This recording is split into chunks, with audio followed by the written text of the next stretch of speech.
Hey guys, what is up? Evan here. Games throughout history have always been about competition. Whether they're traditional sports, tabletop games, or online video games, competition has always been a key focus. And like Ricky Bobby taught us, if you're not first, you're last. Dad! Don't listen to these people, Ricky. You're a winner. You got the gift. Always remember, if you ain't first, you're last. If you ain't first, you're last. Now, at the heart of any compelling video game is the ability to stand out and be recognized. We as gamers don't spend hours a day playing just to fit in or be like the rest.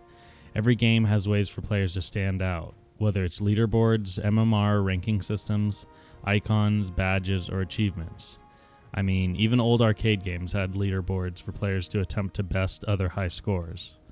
But what about classic WoW?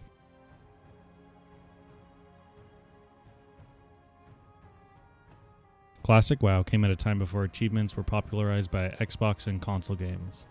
Classic came at a time before streaming, Twitch, and even YouTube.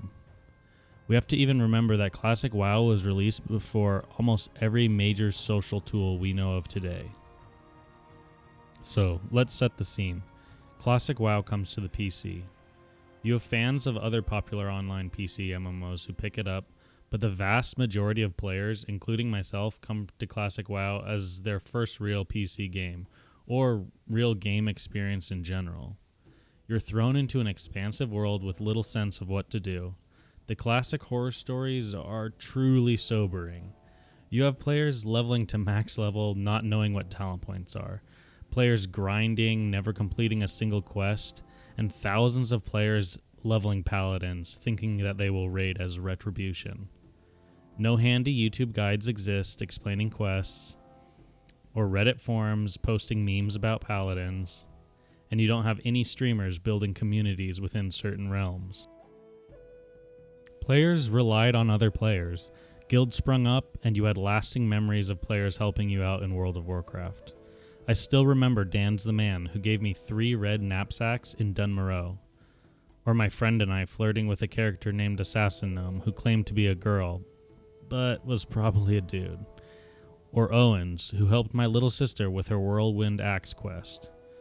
With these memories of friendship, camaraderie, and teamwork, I almost guarantee most of Classic veterans remember encounters with the opposite faction.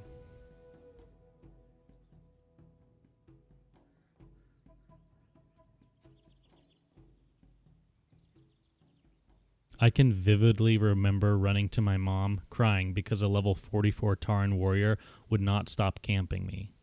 Shocked, she asked me to shut it down, saying if a game caused me this much grief, I shouldn't play it. Classic WoW was also a tool that quickly taught me how to swear, as nothing is worse than being killed by the opposite faction and realizing you have to run from one side of the map to the other. Stone Talon Mountains. Ugh. Stone Talon Mountains, dying in Stone Talon Peak, and then running all the way north was a true nightmare.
Because of how unforgiving Classic WoW was with ganking and leveling in close proximity to the opposing faction, players formed a common and powerful hatred for the opposite faction.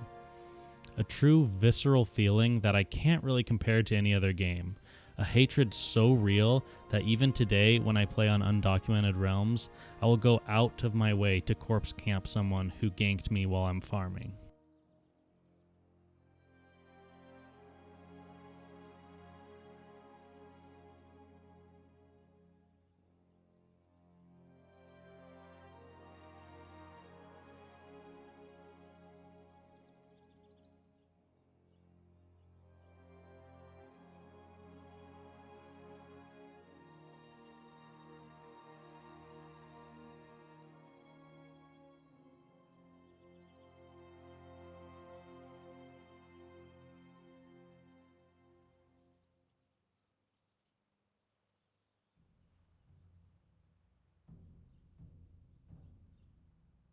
Now, take these memories that most Classic players hold on to even to this day, the positives and the negatives.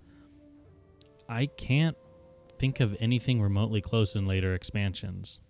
The closest memories that come to mind are some very toxic 2v2 matchups that I had in Wrath of the Lich King. So, how did a player thrust into a new game with minimal guidance and oftentimes no MMO experience develop such strong ties to a faction? Community. The community aspect is everything in Classic WoW. Without social media, guides on YouTube, and Twitch streamers teaching us from their mistakes, the average WoW player had to seek help. Within seeking help or helping others, we form strong ties with players and members of our faction.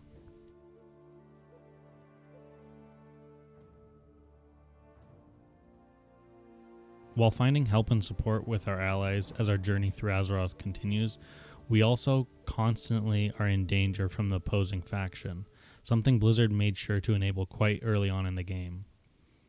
You quickly enter contested zones and need to watch your back, while also responding to the call from help from other players in your area. Small skirmishes would often occur within zones while leveling, pulling you away from quests to aid your faction. This further strengthening your bond and your hatred for the opposition.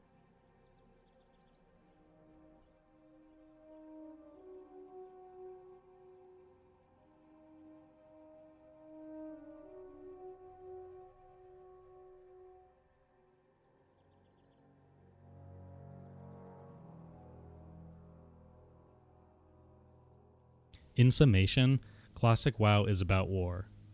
It is in the name World of Warcraft. Classic WoW did an amazing job of community building within its game mechanics, something that was just organic.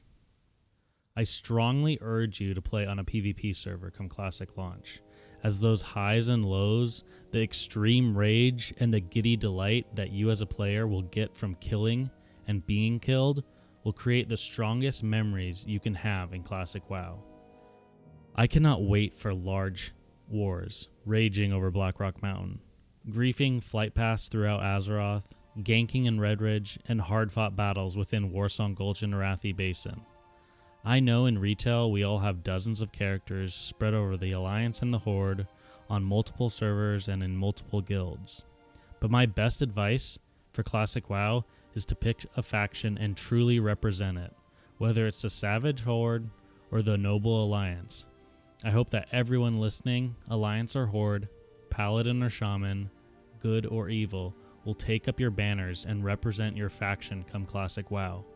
I truly miss the passion that was felt at those early BlizzCons when Chris Metzen would shout, "For the Horde!" When Classic comes, I will stand with the Horde.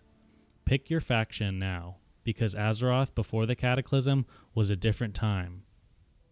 Because the drums of war thunder once again.